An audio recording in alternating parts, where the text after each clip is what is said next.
Alright, so I decided to add part 1.5 because I forgot to talk about how the dealer process happens, how they get their gun, and internet sales.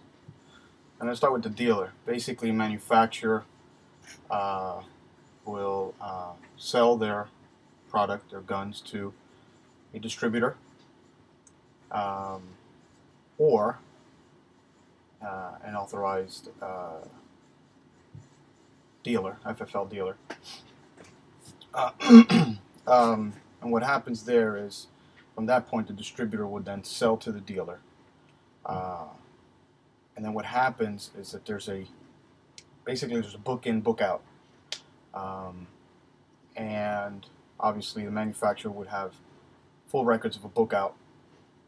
The distributor will have a book in and a book out going to the dealer. And then the dealer has a book also that they book in that gun. And when they sell it or transfer it to another FFL dealer or sell it to a consumer, person like me, it then gets booked out. What it is, every year they have a big book. You open it up, and in that book they have, it's the year, it's the entire year. And in that book they'll have pages and line numbers. And on that federal form that I had shown you before, right here, usually where they'll put that number. So it can be like 2012, let's see, page number 25, line 3. Or if it's a lot of sales, it would be book number 2 or book number 1, things like that.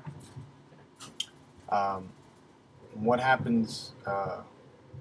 What happens there is that they put full detail, where they got it from, what manufacturer the gun, the model, the caliber, um, and then when it gets booked out, they put in the book out and who it went to. This way, if the state ever has to come and look for that specific gun, they can track it that way, and it's easily tracked that way. The FFLs have to have a way to track all that stuff. So basically, that's how that whole process happens. The other thing is internet sales. Big fusses about internet sales. If I buy, most of my guns have been bought over the internet, but they don't get sent directly to me. They get sent to the FFL dealer, FFL dealer of my choice. I have to pay a fee to do the transfer, and then I also pay for that NICS check. And again, I fill out all those forms that I just showed you before in part 1. Excuse me. Yeah, I can order a gun from Florida, Kentucky, Texas, wherever. It will never get shipped to me. If it gets shipped to me, that's considered gun trafficking, and that, of course, is totally illegal. So, yes, you can buy a gun on the internet, but you will never ever receive it. It's got to go to that FFL dealer, and then it gets transferred over to you. As long as you pass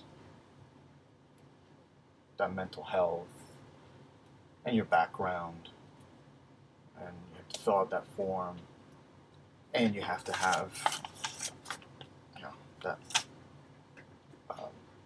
handgun purchase, if it's a handgun, obviously. So I think that's it. We can go ahead and go to part 2, which is semi-automatic, and the AR platform or assault rifle. I think that's it. Alrighty, thank you.